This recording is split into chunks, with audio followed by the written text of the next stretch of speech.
नमस्कार दोस्तों, आप देख रहे हैं सरकारी जॉब भर्ती। दोस्तों यहाँ पर आप लोगों को एक जानकारी देने वाला हूँ, क्योंकि अभी जो है मैंने एक वीडियो अपलोड किया था। जितने भी व्यापम की तरफ से एग्ज़ाम होना है उसका नोटिफिकेशन जिसमें एग्ज़ाम डेट को दिया हुआ था, उसको मैंने अपलोड किया है। लेकिन उसमें ज़्यादातर लोगों का ये कमेंट आ रहा है कि सर, जैसे कि प्रयोगशाला परिचारक के अंतर्गत एक है स्कूल शिक्षा विभाग, जिसमें भृत्य चौकीदार और स्वीपर का लगभग 880 पोस्ट खुला हुआ था। उसमें बहुत लोगों ने फॉर्म डाला है। तो क्या ये जो अभी आप बता रहे हो परीक्षा तिथि, तो ये इसमें शामिल है कि नहीं? तो ज़्यादातर केस में लोग जो है कंफ्यूज हो रहे हैं कि इसमें हम जो डाले हैं फॉर्म उसमें कौन कौन सा आ रहा है, क्योंकि ज़्यादातर जैसे कि विभाग खुला हुआ था, प्रयोगशाला तकनीशियन का है या प्रयोगशाला सहायक का है। तो पहले में तो मैं भी कंफ्यूज था कि यहाँ पर हो क्या रहा है।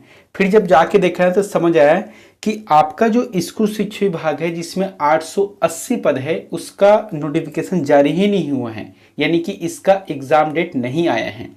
अब कैसे नहीं आए हैं, क्यों नहीं आए हैं, तो मैं आपको एक ट्रिक बताऊंगा जिससे आप भी पता कर सकते हो कि यहाँ पर जो एग्जाम डेट दिया हुआ है तो कौन सी विभाग का है और कितने पदों के लिए यहाँ पर खुला हुआ था। तो उन सभी को देखते हैं वीडियो के माध्यम से। मैंने यहाँ पर लिखा है, अगर समझ में ना आए तो कौन कौन से परीक्षा है, तो इसके लिए आपको ये वीडियो देखना है। ठीक है, तो देखो मैं जो कह रहा हूँ ना, आप इस पर मत जाना। मैं जो आपको करके दिखाऊंगा आप अपने मोबाइल में करना, फिर आपको समझ आ जाएगा कि हमने कौन से विभाग के लिए फॉर्म डाला है या कौन से विभाग के लिए खुला हुआ है, कौन से विभाग का कब इसका एग्जाम होना है, वो सब चीज़ आपको समझ आ जाएगा। ठीक है। अच्छा, कई लोगों को ये भी समझ नहीं आ रहा है कि सर मैंने कौन सा फॉर्म डाला है। तो इसके लिए आपको करना है व्यापम के अपने प्रोफाइल में जाना, और प्रोफाइल में जाने के बाद जो है जब लॉगिन करोगे तो उसमें एप्लीकेशन फॉर्म का ऑप्शन रहता है। देखना वहाँ पर आप जो फॉर्म डाले होंगे पहले से, उसमें फॉर्म मतलब उसमें लिखा रहेगा या पीडीएफ रहेगा, उसे आप डाउनलोड करके देख के समझ सकते हो। ठीक है, तो चलते हैं गूगल की तरफ और कैसे करना है क्या करना है उस चीज़ को देखते हैं। लेकिन थोड़ा सा एक चीज़ और देखना, जैसे कि मैंने यहाँ पर पीडीएफ बताया था। ठीक है, यहाँ पर अब जैसे कि यहाँ पर थोड़ा सा जूम करके देखते हैं, सहायक ग्रेड 3 का है। यहाँ पर क्या लिखा है, HAG 23 लिखा है। लेकिन ज़्यादातर कंफ्यूज यहाँ पर हो रहा है कि प्रयोगशाला सहायक का है, फिर यहाँ पर तकनीशियन का है, और जैसे कि स्कूल शिक्षा विभाग के अंतर्गत भृत्य चौकीदार स्वीपर वाले है, उसके अंतर्गत तो प्रयोगशाला तकनीशियन बस दिया है। उसके बाद शिक्षा विभाग के तहत और कोई नया खुला ही नहीं है। तो क्या इनका एग्जाम डेट आया है कि नहीं आया है, ये सब चीज़ के बारे में जानना है।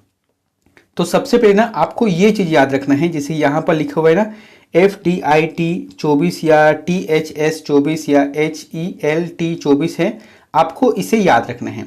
और अब चलते हैं हम सीधा गूगल की तरफ। अब देखो यहाँ पर हम आ गए सीधा गूगल में, है ना। तो अपने मोबाइल में भी आप गूगल खोल लेना। अब खोलने के बाद यहाँ पर क्लिक करना और लिखना, क्या लिखना, जो मैंने परीक्षा का कोड बताया था ना। मान लो जाए मुझे HELT 2024 का देखना है, तो आपको यहीं पर लिखना है HELT 2 मतलब 24 रहेगा, है ना, 24 का है 24, और CG व्यापम लिख देना है। इतने को क्लिक करना, आपको समझ आ जाएगा कि कौन सी विभाग के लिए। देखो, उच्च शिक्षा संचालय नवा रायपुर के अंतर्गत, आप इसे क्लिक कर लो।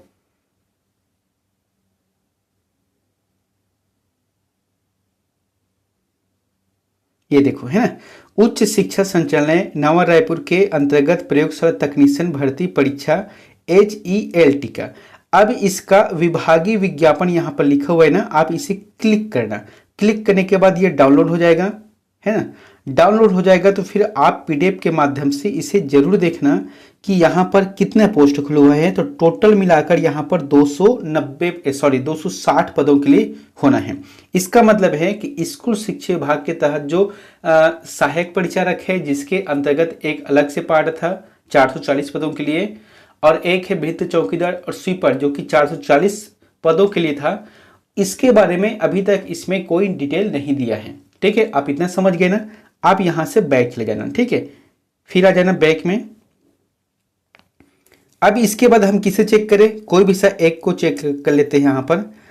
जैसे कि एक है KASL, है ना, उसके बाद लिखा है 23 लिखा है। फिर इसे आप CG व्यापम लिख के देखना। यहाँ पर आ गए, क्या लिखा है ये देखो मतलब विज्ञापन विभाग का, फिर आप देख सकते हो यहाँ पर ये डाउनलोड हो रहा है। ठीक है, आपको ना इसी तरीके से देखना है कि आपका जो जैसे कि फॉर्म डाले हो वो क्या मतलब कौन सा फॉर्म है, उस चीज़ को यहाँ पर अब ओपन कर लेना। ओपन करने के बाद देखना क्या लिखा है, संचालनालय कृषि विभाग के तहत, जिसके अंतर्गत यहाँ पर लिखा है सहायक अधिकारी है ना, उसके बाद है सर्वेवर है, प्रयोगशाला सहायक है, उसके बाद है अनुरेखक है। तो यहाँ पर जो पद है महायोग है, इसमें दिया हुआ है। ठीक है, तो इसी तरीका से आपको ये सब चीज़ के बारे में देखना है। मैंने यहाँ पर 2 चीज़ बता दिया है किस तरीके से करना है, एक और बता देता हूँ। जैसे कि यहाँ पर लिखना है कोई भी सर जो वैकेंसी उसके बारे में क्या लिखा है, FDLT 24 CG व्यापम है ना।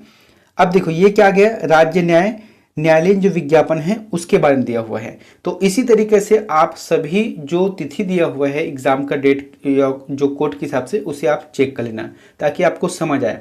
और एक चीज़ और है, इसमें जितना भी एग्जाम है उसका सिलेबस लगभग सभी में सेम है। सामान्य ज्ञान का है छत्तीसगढ़ और भारत का, कंप्यूटर की भी है, गणित है, रीजनिंग का है। लेकिन भीतर चौकीदार अगर स्वीपर का आता तो उसमें सिर्फ सामान्य ज्ञान रहता है, खासकर से बायो का और जो इंडियन जीएस है और छत्तीसगढ़ का जीएस है।